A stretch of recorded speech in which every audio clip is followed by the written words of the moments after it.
You are now tuned in to Go Time Dolphins with Charlie Touche and Kadeem Simmons, the Miami Dolphins podcast that's for the fans and by the fans. Gotta make them lose their mind when it's your time. And it's show time. Going all out when it's go time. Go. I ain't wasting no time. Gotta make them lose their mind when it's show time. Cause it's your time. Lay it on the line when it's go time. Go. Don't waste no time. The Miami Dolphins move to 8-8, keep their playoff hopes alive by beating the Cleveland Browns 20-3.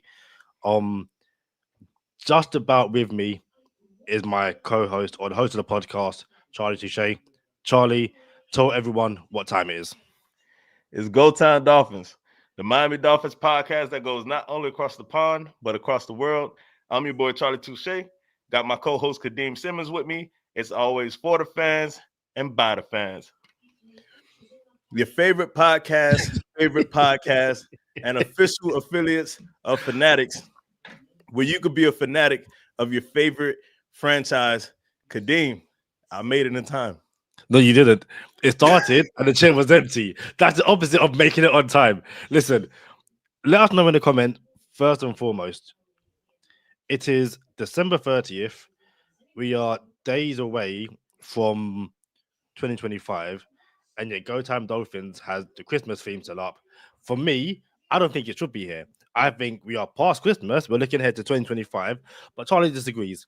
So let me know in the comments.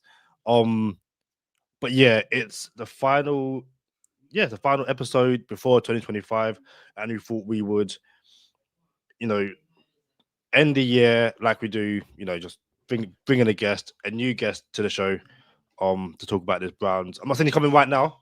I'm just saying if you can see in the title, we have a guest. I'm filibustering. Charlie, how are you? When do you take your Christmas tree down, Kadeem? This is a conversation worldwide. Like, listen, it's a Christmas theme, right? And I feel like it's the season. You know what I'm saying? So I think we should turn the corner, take the Christmas tree down like the first of the year, the end of the year, and it's a Christmas theme. We just keep it up. Next episode, we'll take it down, and that's how I felt. When Charlie, do you take your Christmas tree down, Kadeem? Can you even see a Christmas tree in this house? Was there even one in the house though? No, there wasn't. No. All right, so that's what I'm saying. Also, if you watch the game against the Browns, did whatever channel it was on, was there a Christmas theme? Apart from the one guy in the Buddy the Elf costume, which was pretty cool to be fair, Christmas is done. Like, we're looking ahead now. Don't look behind. That's me personally. We got a guess. We're gonna bring in the guest, and the first time on the episode, chopped it up with him a little bit before the episode started. Can't wait for it. And then it started getting too good. I'm like, hey, hold on, bro. We gotta get paid for this stuff. You feel me? Let's say some of the stuff for the actual episode. So we're gonna bring in George from the Finn's Faithful podcast. Welcome to Go Time Dolphins, George. How you doing, bro? Good. Thanks for having me on, guys. Excited. Yeah, it was getting good backstage. Oh, wait. Christmas tree around the 5th or the 6th. That's when you take it down. You see what I'm saying? So it's like, all right. I ain't gonna lie. Here's another conversation. Like, is it a real Christmas? Is it a live Christmas tree, or is it a fake Christmas tree? Because if it's fake, like, there's some people who like, it's like February, you're still Christmas. You're just too lazy to take it down. If it's a real Christmas tree, it's already kind of falling apart. You're still feeding it, it's dying on you. You see what I'm saying, Kadeem? Yeah. I feel like it's the end of the season. Let's keep up the holiday layout, and then we'll turn the corner on the first. That's how I felt like. That's all. I'm tripping, George. No, you're good. I agree. Hey, he has to say that. He's the guest. He has to say that. I think the fake tree can give you an extra 2 weeks. You see what I'm saying? Yeah. Good point. Nobody talks about that. Good point. Hey, hold on, real quick before we get into it. Are you a real tree guy or a fake tree guy, George? Well, I used to be a real tree guy, and then I just decided on the. It's much easier now. I'm the fake tree guy, but I do love There's nothing like a real tree, man. Smells like Christmas when you walk in the house. You feel me? Like, hey, Kadeem, man, you missing out, bro. You missing out on life. But you know who's not missing out on life, Kadeem? the Miami Dolphins. And I'm gonna tell you why. Because I forgot my victory visor today. All right. And I ain't gonna lie to you. Kadeem called me out on it, and I had to run to go get it. And it didn't feel like we actually won. Not only does it not feel like we actually won, Kadeem, on the broadcast, the announcer was like, "Hey, yeah, you know, the Dolphins started off 2-6, and now they're gonna be 6-2." And none of them, you can't tell me that it feels like we're about to go potentially 7-2 over the last 9 games. And then that's why you got podcast hosts forgetting their victory visor, because none of it actually feels like a victory. Am I tripping, Kadeem? No, not at all. But I find what's interesting is that there are people saying the Dolphins are sneaking into the playoffs. And I wholeheartedly disagree with that. Sneaking into the playoffs is what the Dolphins did last year, where you are losing game after game after game, and you make it because of Jason Sanders on Christmas Eve, and then like you don't go into the playoffs with any momentum. If you finish the season 7-2 and make the playoffs, to me, that's the opposite of sneaking. Now, yes, you can argue that, well, part of the reason you've made it, or a matter part you've made it, is because, you know, the Broncos in this case wet the bed. But to me, it's like, with momentum, hopefully with a healthy Tua and with others, the Dolphins are probably one of the teams you don't want to meet in the playoffs. Now, that's a whole other conversation, probably for later on this week. But what do you think, George? Do you think if you finish the season 7-2 and make the playoffs, would you consider that sneaking in, or is that, you know, going into it with some momentum? Yeah, you make a good point that usually it's the opposite, right? Usually they're starting 6-2 and then finishing 2-6. I guess the momentum will help, but I will say this: to me, Kadeem, Charlie, it feels the same. To me, this feels same old Dolphins. I know nobody wants to hear that. To me, this season kind of feels like the same. This schedule, man, was, I mean, if I was going to title this season, it's a wasted opportunity. I mean, this schedule set up for them. I mean, have you looked at? I mean, you've looked at this. How many tough teams have we played this year? Not many. So, I think it's kind of a little bit, kind of covered up by how easy the schedule was this year. But yeah, I think I agree though. If they go in 7-2, they're not backing in. They got help, but they're not backing in. But it all will depend on the health of Tua Tagovailoa, to be honest. Or, you know, this is all for nothing. As Charlie quickly coughs, sorry to put you out there and a blast like that. Shout out to Big LB. He says, honestly, we don't deserve to make the playoffs, but I'll take it. We could go in a Bengals type run. Shout out to Big LB. Hey, George, where are you from? And let the people know where you're from and how you became a Dolphin fan and all the good stuff. Also, I prefer for you to tell everybody where they can find you and all the other good stuff before they go a whole episode and like, oh man, I really like this guy, and he still hasn't said where I can find him. So tell everybody where you can find him, how you became a Dolphin fan, all the good stuff. All right, no problem. Thanks. Well, you know, I became a fan. I'm 42 now, right? So I'm probably a little older than you guys. But I became a fan probably around 9-10 years old. Kind of the end of the Marino Shula era, beginning of the Jimmy Johnson era is when I really started following this team. And if I'm being honest, I fell in love with the draft. That's where the draft is where my heart is. Personnel is where my heart is. To me, I almost love the offseason more than the regular season. And I think a lot of fans do. Yeah, so I've been a fan of the team for over 30 years. It's been a abusive relationship. I keep coming back over and over. I'm sure you guys know. And yeah, so I finally said, let me start a podcast. Let me take some of my knowledge and all the years I've been suffering and kind of put something out there and not expecting anything. I don't expect anything from it. I'm just doing it, have fun, and I enjoy it. And it's been a success. And if you want to, I've had guys like Richmond Webb on, Kim Camper, former all-time great players, some of the beat writers. It's been a blast. So if you want to find the channel, you can find me on X, on Finn's Faithful Pod, on YouTube. You type in Finn's Faithful Podcast, and you can find. And if you like it, follow, subscribe it, and there it is. Hey, no, you don't get an option to if you like it, subscribe. If you rock with Go Time Dolphins, rock with the Finn's Faithful Podcast, give them a sub. You say you're from Miami, Florida? Yeah, born and raised. So yeah, it's funny because I came up a similar way. I'm from Miami, Florida. then known as Carroll City, now known as Miami Gardens. And what you said about the draft is it's on point, because back in the day it was 7 rounds or maybe more, and it was one day, and it was the on the entire weekend. day. Yeah, it was 2 days actually. I don't remember it being 2 days. I thought it was one Saturday. day, like it was all 7 rounds in one day, and then they broke it up into 2 days, and now it's like a whole big thing. Yeah. Well, I remember it being Saturday and Sunday. Saturday being rounds 1 through 3, and Sunday being rounds 4 through 7. That's how I remembered. It was all weekend, and it was like you had Christmas morning, and then you had draft morning. Those 2 things were neck and neck. For sure. Go ahead, Kadeem. No, sorry, I was fact checking the NFL draft.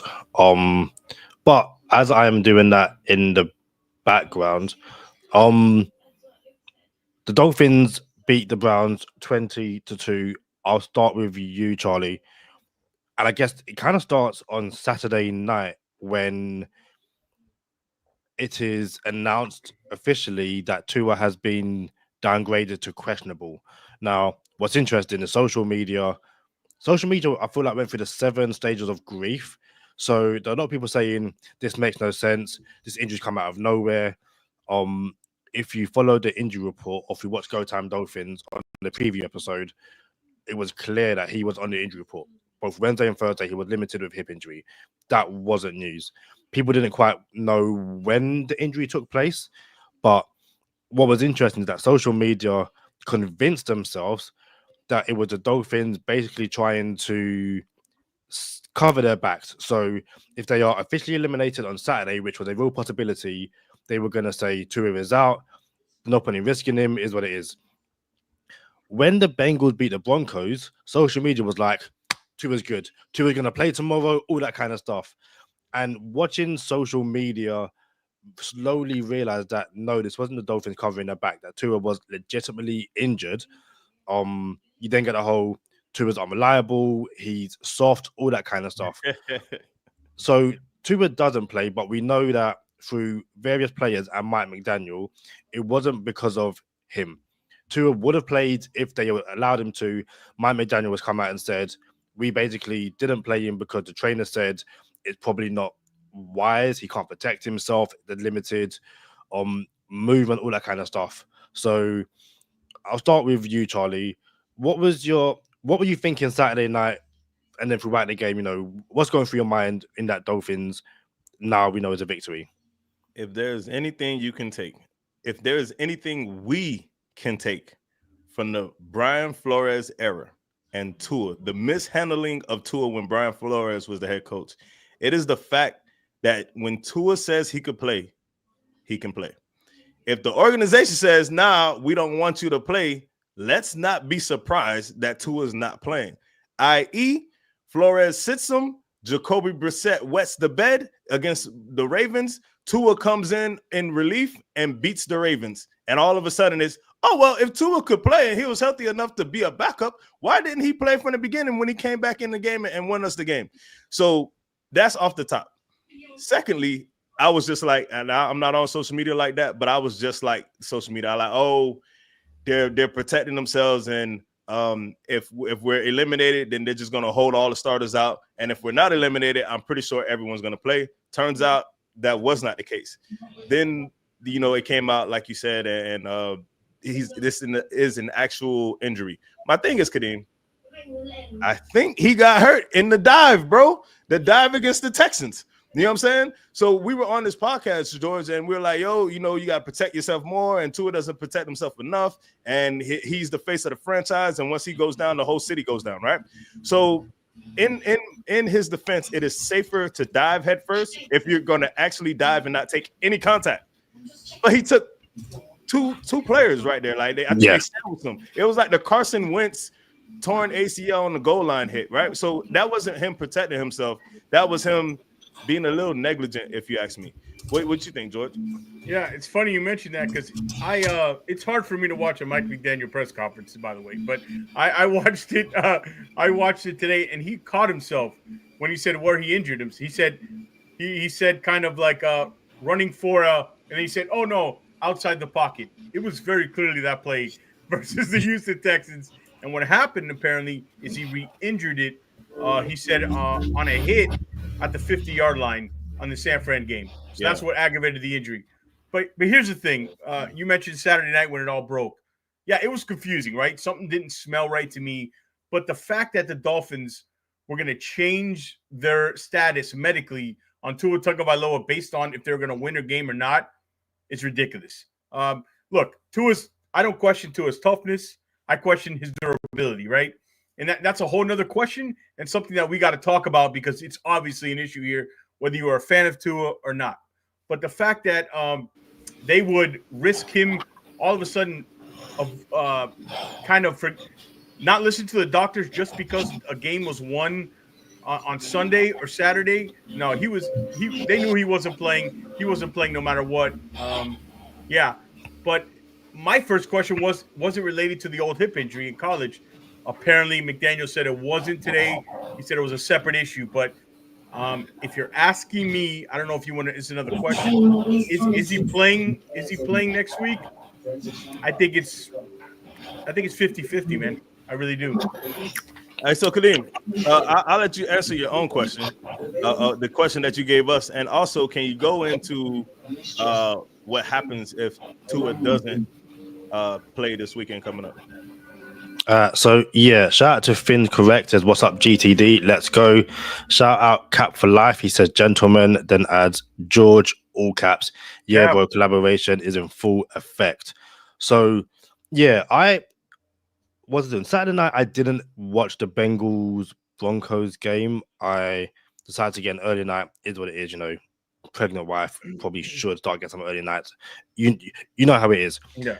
So I'm on my phone in bed and it's like Tua downgraded to questionable. And don't get me wrong, part of me did think, okay, cool. Maybe this is the Dolphins playing it safe. But also, the Dolphins don't have to do that. If they're eliminated, they can just go, we're not playing, guys. You don't need to designate a bunch of people. It's like, hey, like it ain't that deep. And if anything, why would you mess around with the injury report and potentially get yourself in trouble? So, because I feel like people who, and again, not through their own fault, some people, don't pay attention to the daily injury report updates. And if you don't, for you, this makes no sense. He's been fine all week. The Dolphins wouldn't hide that injury unless it, came last second, if that makes sense. And I think a lot of people then said, well, he looked completely fine in the 49ers game. Again, this makes no sense, X, Y, and Z. I can imagine it's a case of you get hurt in the Texans game and adrenaline kind of puts, it is what it is, you're all good. You then, as I'm sure many of you who have played any kind of sports or you've gone to the gym or just hurt yourself in general, it did become an issue again, the 49ers game. But again, I'm going to assume adrenaline. And once the adrenaline wore off, it's probably a case of snap, I'm not feeling as good this week. You try and get through it. As Tua said, as Tyreek Hill said, as Calais Campbell said, he probably would have played. The issue is that even if you have the best offensive line in football, you can't mitigate, or there's nothing you can do to stop yourself from getting hit. And I can also imagine a case of, okay, Tua goes, I'm going to ride through it. I'm going to ride through the pain. The Dolphins say, we must win this game, so we're going to play you because you give us the best chance of winning. And then, like you saw on the Christmas Day game against the Packers, where Tua gets a concussion, has an awful second half, the Dolphins lose. If Tua plays with a bad hip and he's throwing ducks all over the place and the Dolphins lose, people are then blaming Tua. Well, why didn't you sit him? You tried to be a hero, tried to be a warrior, and you've made things a lot worse. So, as we then know, the Dolphins didn't need Tua to beat the Browns. Like, that Browns team was so bad. You could probably play Skylar Thompson and win. Like, that's a whole other conversation. When it comes to this week, Mike McDaniel said it's a gray area. They don't know. I'm sorry, bro. You cannot play Skylar Thompson against the Browns and get the W. There's no way. I disagree, bro. There's no way, bro. Well, maybe because I think if they're still playing, I'm not sure the Browns score I mean, that offense for Cleveland was I don't believe it. I can't let you get away with it. I know I wasn't gonna interrupt, but I couldn't let you get away with that, bro. No worries. You know what I'm like. But no, when it comes to this week, the key days, but obviously the first key day will be Wednesday. The first injury report comes out, and it's going to be a case of, okay, what's his designation? How much does he practice? I think the schedule, having the Dolphins play at 4 p.m. on Sunday, probably the best case scenario for the Dolphins. You give yourself, at the very least, an extra day. And I think, again, it will come down to, listen, if there was a game today, Tua be like, I'm playing. Like, I'm not... He knows you to face the franchise. He knows all that comes with it, all that kind of stuff. He won't be out there making sure he finishes what he started from week 1. Yes, he missed some games. Tua will want to play. I can imagine the Dolphins saying, not that it's not worth it, but I can see the Dolphins once again holding him back. I spoke to 5-Yard Lee before the game. I thought the Dolphins, at the very least, would dress him, have him on the sideline in case things got really, really bad. But then again, when things get so bad, you need Tua to come in and save this game. You have massive issues. So Cap for Life says, let Snoop finish what he started. If he gets hurt, Skylar has to play. No. And then he says, I say let Snoop play all the way. Starting with you, George, what do you think? Do you think they should let Snoop finish what he started? Or do the Dolphins need what did Tyler Huntley start, though? Like, what do you mean finish what he started? Well, it's not like he started the season. It's not like he's Errol Morrow, you know what I'm saying? And he took us through the undefeated season, and Greasy came back, and this is let him finish what he started. Like, he came in relief, cool. He won, also cool. And I'm gonna let you talk, George. I'm just doing a Kanye moment real quick. You know what I'm saying? Like, I do believe, and I said this, shout out to everyone on Patreon, shout out to our patrons. George, you mentioned before we started recording how you can get on one topic and all of a sudden that topic takes you somewhere, and we might have something planned for the podcast, but so this is kind of what happens. Tyler Huntley, in his defense, looked terrible his first game or two, and I felt like it was on McDaniel for not putting his players in the best position to succeed. Tyreek Hill, hey, you put yourself on mute. I think your background's pretty loud. That's somebody's background. Yeah. If Jordan turned the TV down, but it is what it is. No worries. I'll put myself on mute. So, oh, look at that. It sounds like a library now. That's crazy. It's weird now, right? I kind of had to come down in volume too. So listen. Yeah, I think McDaniel didn't put his players in the best position to succeed. Tyreek Hill wasn't getting targets until third quarters. It was like, wow, why would you not use Huntley to his strengths, right? He's only been on the team for 2 weeks. Now he's been on the team for 2 months. Excuse me. And he looks like a top 40 NFL quarterback. You know what I'm saying? Like, oh, okay, he can actually play football. And shout out to my co-host. The man said he was trash 2 weeks ago. Tyler Huntley was trash. And Tyler Huntley came in 52 yards on the ground, 7 carries, 1 touchdown. 22 for 26 passing, 1 touchdown, 225 yards. Numbers better than Tua when it comes to completions, bro. Like, it's crazy that Tyler Huntley looked like this. And my co-host actually got some, he hit me in the head with like, yo, those completions was 1 spike, 1 throwaway, and a drop. That's crazy. So, yeah, man, you give yourself some time. You get on the team for 2 months, and all of a sudden you look like you could do this. So, my bad, George. I cut you off. No, go ahead and take the segue, please. Yeah, so let's start with Tyler Huntley. Look, it was very clear you saw the difference of him being in the system for a couple months.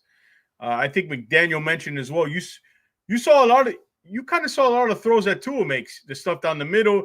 You saw the timing was there now. He's been practicing those plays. He's been practicing what Tua's good at. He's also been practicing, and this is a time, you guys know this is a timing-based offense. So, yeah, and you mentioned those numbers.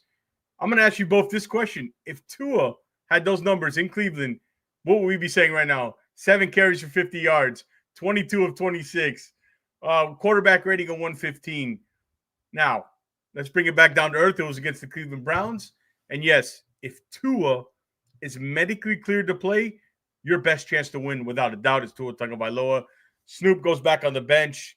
But I think you also, I don't know if you and Kadeem, you guys want to talk about this on my show, but it's a better question is, did Tyler Huntley show you enough to become quarterback number 2 next year?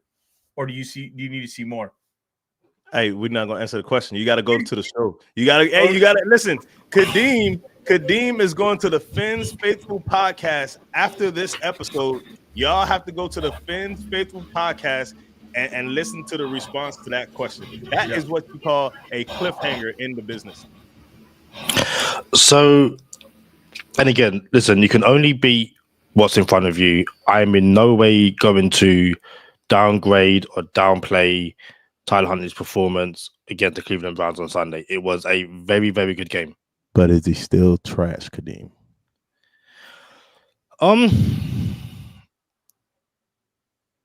Yeah, I'm not going to turn around and say that the guy's a good quarterback. Like that was the best. That was the best I've seen him.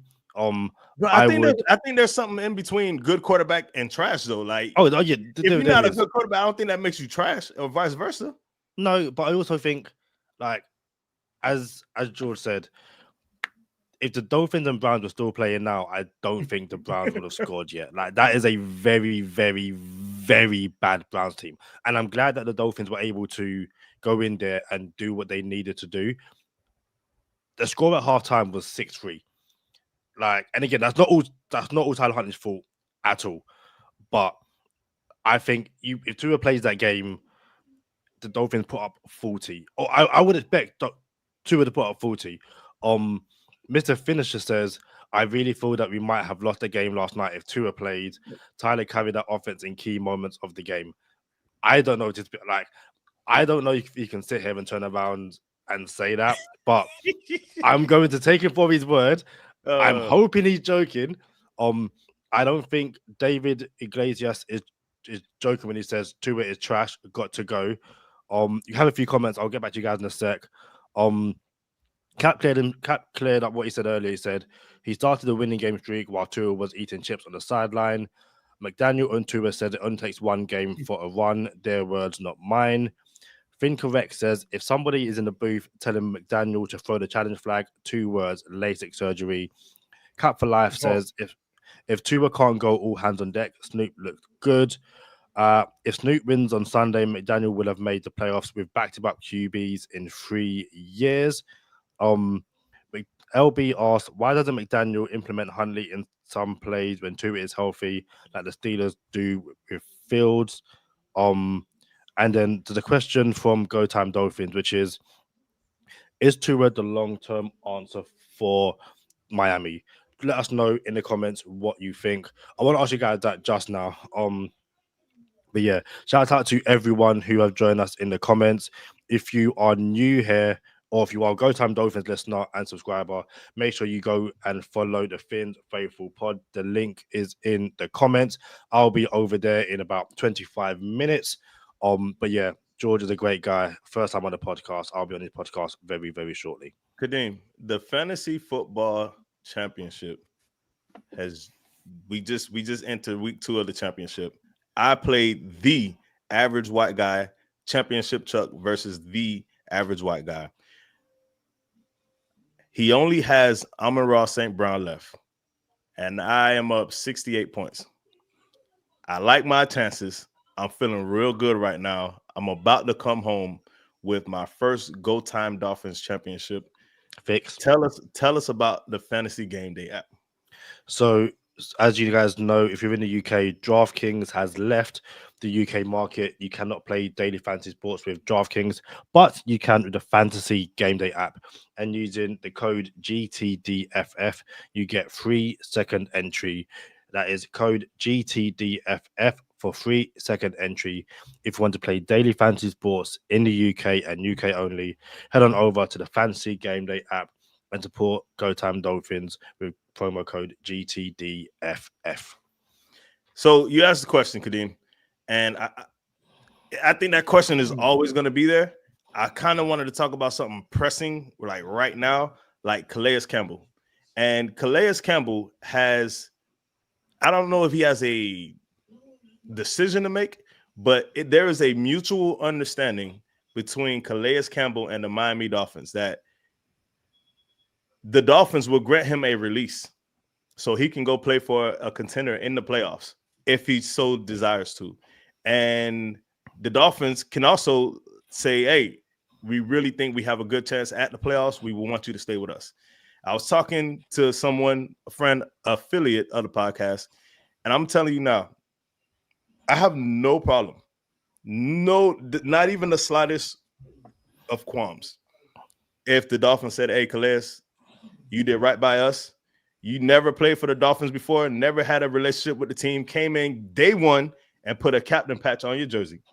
Came in game one and lived up to that captain patch on your jersey and has been doing so ever since.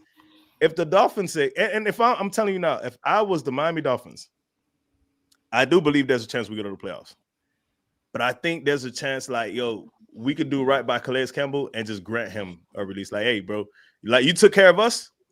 We kind of let you down in a way. Go ahead and go play for somebody else. How do you guys feel about that? Do you feel like, yo, let's hold on to Calais Campbell because there's a chance we get in, or let's grant him the release, or, you know, this is the first time that something like this has been a thing in the NFL? George, I'll start with you since you're a guest, bro. Like, is that where are our thoughts on that? Yeah, for me, no issue. Whatever Calais wants, he gets. He is a leader. It's very rare you get a guy who comes in year one and becomes a captain, the leader of your team. He's definitely going to play this Sunday versus the Jets. I think that's not in question. I guess they'll release him if they don't make it. They can release him after that, and he can jump. I don't know if that's even a viable option. I'm not sure either. I'm not sure how the rules are set. Yeah, I don't know if there's a deadline to get in. Do you have to be on a roster to get in the playoffs? Right. But I think he's kind of a prisoner because we still have hope. And look, he likes it here. He wanted to be a part of this. Don't get that twisted. Calais really enjoys this group. To me, I'm looking at this regardless if we make the playoffs or not, or he goes somewhere else. I wouldn't mind bringing him back on a cheap deal if he wants to come back next year. I thought the same thing. Like, there's no, like, I feel like we could do right by the bro. You're 38. We could do right by the player. Let him go play, and then come back.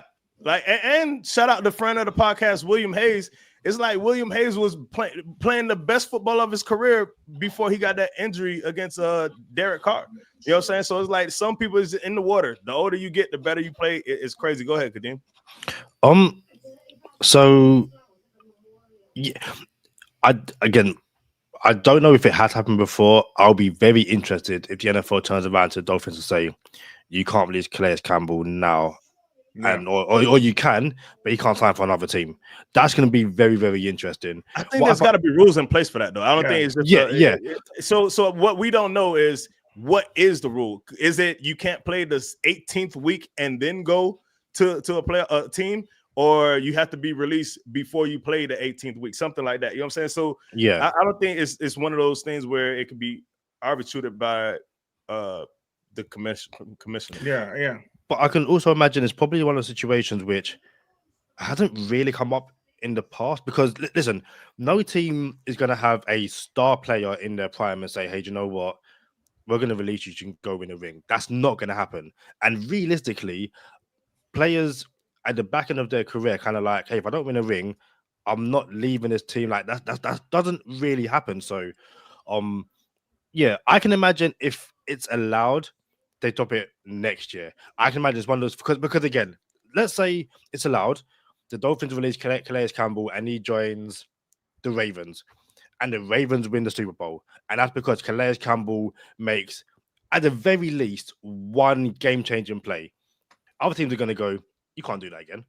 You can't, like, that's rubbish. That's nonsense. So I reckon if it's allowed, it will happen once only, and the league stops it.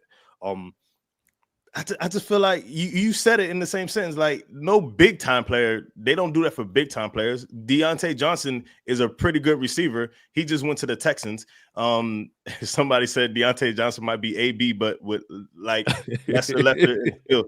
And even we just let go Odell Beckham Jr. You know what I'm saying? Yeah. So it's still when there has to be a obvious rules for that. And I think it is there. We're just ignorant to it. You about to say something, Kadeem? My bad.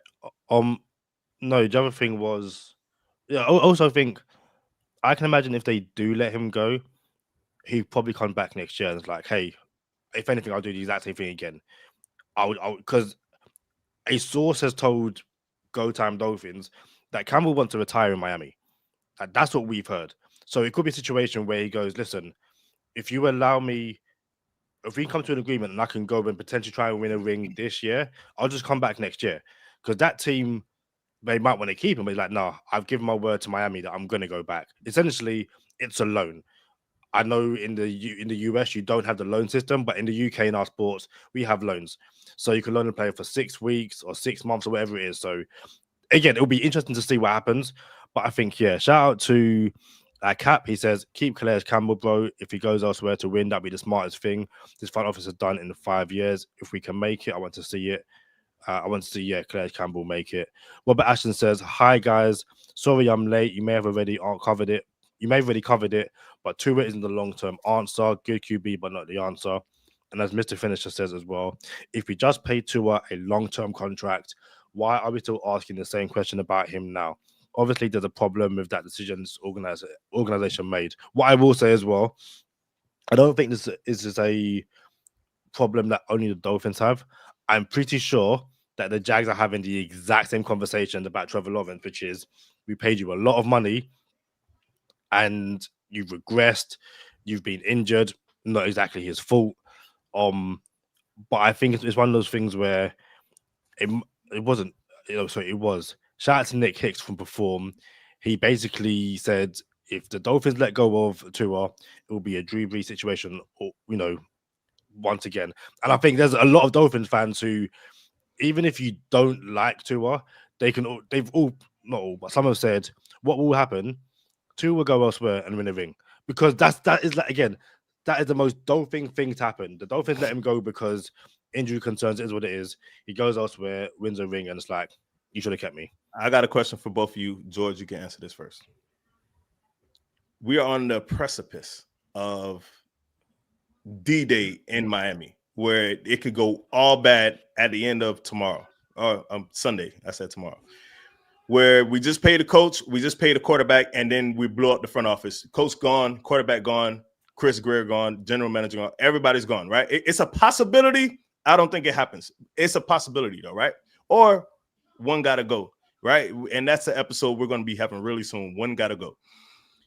Let me ask you this. This is for both of you. If everything is blown up this year, two-part question. Is Tua a starter in the NFL next season for another team? And is Mike McDaniel a head coach in the NFL next season for another team? George, I'll let you answer first. Sure. I'll start with Tua. Yes, Tua. I don't know where you guys stand on Tua. It's almost like every Dolphin fan, hey, what are your thoughts on Tua before we get into the conversation? Yeah. Here's my thoughts on Tua. Tua is about what I thought he would be coming out of college. He's a really good, above average quarterback, but there's a ceiling. And the ceiling, you're seeing the ceiling now. It keeps hitting the head. It's not if Tua is a starting quarterback. He's clearly a starting quarterback in this league. It's how high is the ceiling? To me, he's around 8 to 14 in the NFL. Somewhere in between. Some days I think he's number 8 or even 6 or 7. Some days I think he's closer to 14. Yes, Tua will start somewhere else. But again, it's a limited market for him, right? Drew Brees got endorsed. He played in New Orleans indoor in the right system with the right coach. So that has to happen. How many teams are those? San Fran, the Rams, stuff like that. It's got to be obviously not in the cold weather up north. And as far as McDaniel goes, he'd be lucky to be an offensive coordinator in the league. He'd be like a running game coordinator or assistant. Cool. Go ahead, Kadeem. Because I kind of want to come back and close up this argument too. Of course, yeah. I'm just looking at the teams in the NFL, like who would need a quarterback. No, I'm pretty sure a team will pick him up and have him as a starter next year. Mike McDaniel, I think he will be an OC next year. But he'll probably be somewhere, a bad team, looking to start again. And it's like, hey, Mike McDaniel, we saw what your offense did with Tua in, the first 2 seasons. Even when he came back, how Tua looks and stuff like that. So a team will 100% give Mike McDaniel a chance. Very quickly, Charlie. Shout out to Bill Carson, says God bless the Chiefs. And then shout out to Armando Swaim. He says, look at the teams Tua beat. All right. Here's my answer to the question. I think they both get a job. I think Tua is a starting quarterback for someone. And this is, I want to see how internet works. You just clip stuff. Oh, Charlie Touche said, no, listen. If Tua and if the front office was blown up, I believe Tua will be a starter somewhere in the NFL. I also believe McDaniel will be a head coach somewhere in the NFL. Everyone knows it's about timing. When something opens up, the situation somewhere. If I'm being super honest with you guys, I actually think they go somewhere together. Like, for example, the Raiders. So you got Oakland, what you just said, George, indoors. Yeah, my bad. Vegas. You got Vegas indoors, need everything. A head coach, a quarterback. All of a sudden, the timing of it, I'm gonna let you in, George. Yeah. The timing of it says, okay, this could work. McDaniel gets a head coaching job. McDaniel will say, oh, I want someone who knows my system. Turns out Tua's available. Oh, I want Tua. He's my guy. Next thing you know, I don't know if they win a division behind Patrick Mahomes, but they become a formidable opponent in the playoff, a perennial playoff team. And then Dolphin fans will be like, dang, I want something like what Vegas has. You know what I'm saying? So I'm gonna just say this.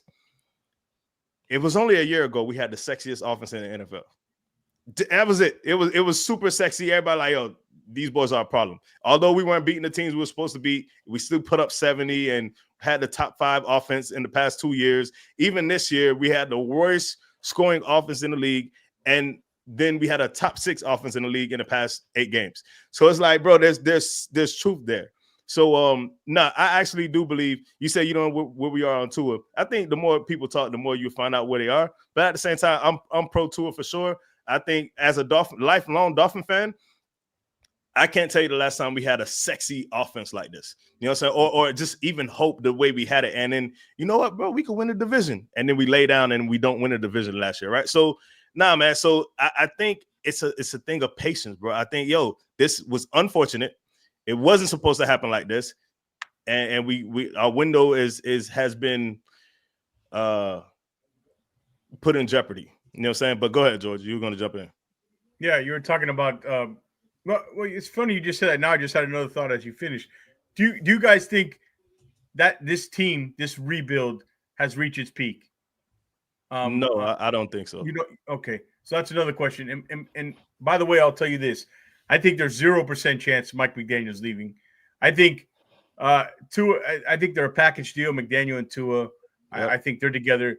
Greer was the only chance, and I think he's got enough excuses with the injuries to keep his job, especially if they win, go 7-2. I believe, maybe that's a teaser, Kadeem. We could talk about Greer on my show next. But I believe Chris Greer is the biggest problem holding this team back. I could come on your show again and we could talk about it for an hour and a half.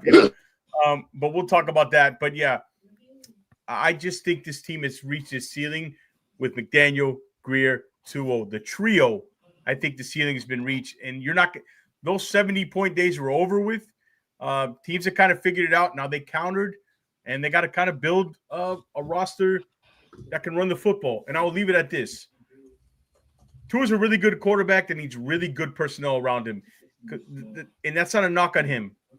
Do you have the general manager that can put that personnel around him to succeed? Not to be the Lions. Not to be the 9-10 win team that keeps happening every year and barely making the playoffs. Aren't you trying to be the Lions, the Ravens, the Chiefs? Do you have the GM to get you there? There's that next step that we can't get. So I'll leave it at that. I don't know many quarterbacks who don't need really good personnel around them. That's all. You know what I'm saying? And this is a whole episode, bro. We have a whole offseason coming up. Hopefully it does not start next week. Yeah. You know what I'm saying? And something tells me you're going to be back on this podcast multiple times in the next couple months. Let's get into bonus time, Kadeem. We're going to get up out of here. George, tell everybody where they can find you before we go.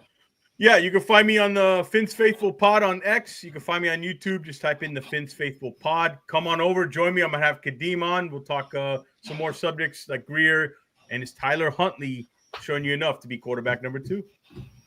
Thank you guys so much. This collaboration was great. Let's do it again many times this offseason. Hey, we're about to get into overtime. George, you got to stay with us and chop it up with us a little bit. Let's go. Let's do it. Y'all know what time it is. Stay positive. Test negative. For George from the Fins Faithful Podcast and Kadeem Simmons, I'm Charlie Touche. Thank you for tuning in this time. Make sure you catch us next time on Go Time. Already. You are now tuned. Gotta make them lose their mind when it's your time. And it's show time. Going all out when it's go time. I ain't wasting no time. Gotta make them lose their mind when it's show time. Cause it's your time. Lay it on the line when it's go time. Don't waste no time. Gotta make them lose their mind when it's your time. And it's show time. Going all out when it's go time. I ain't wasting no time. No one saw it. No one saw it. No one saw it. Everybody's thinking, No one saw it. No one saw it. You're supposed to be the producer. No one saw You're it. supposed to be producing, bro. No What one did saw I it. miss? No one saw it. I played the intro video. See, again, no one saw it. You listen, played the intro. I like the intro video. That's one thing I'm working on, man, is I got to get a good intro video. Yeah, I accidentally started the intro video instead of the outro video. There's a few comments. I also have a question for you guys. So Armando Swaim says AVG and Walker are the only players to leave and ball out. Hunt as well. Friend of the podcast, Brandon Jones, is having himself an amazing season down in Denver. And both Charlie and I said multiple times, we signed that guy and we signed that guy quick. They didn't. He's moved on, but no, there's other guys. Listen, Noah Igbenogany is having these moments as well in Washington. They just secured a playoff berth this year as well. So there are guys. I have a question for both of you. Charlie, I asked this on the last episode, or maybe the one before, but Tua's red zone stats, like full take touchdowns, 1 interception. Who was the interception against? Do either of you know? Was that this year? This year, you mean? No, in the last 3 years, under Mike McDaniel, the Tua in the red zone has full chase touchdowns and 1 interception. When was that interception? If anyone in the comment knows, let me know. It wasn't against the Jets, right?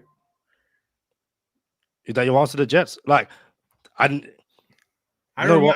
It's funny because I somebody brought this up to me. I don't remember, man. Wasn't the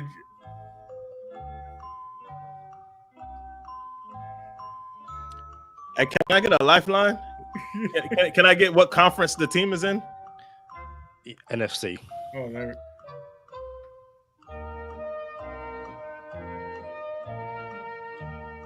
Giants? Is that your final answer? Can I buy a vowel? Jesus Christ. No, you cannot. Leave my language. Does the team start with the same letter as my first name? I'm gonna say it was Green Bay. So Charlie says Green Bay. What are you saying, George? I guess the Giants could have been Green Bay, actually. One of you had the correct answer. 2023, week 5 against the Giants. And when you said when we said week 5, we didn't play Green Bay in week 5. So yeah, I'm watching it now. It is 1:55 left in the second. Dolphins are up 14-3.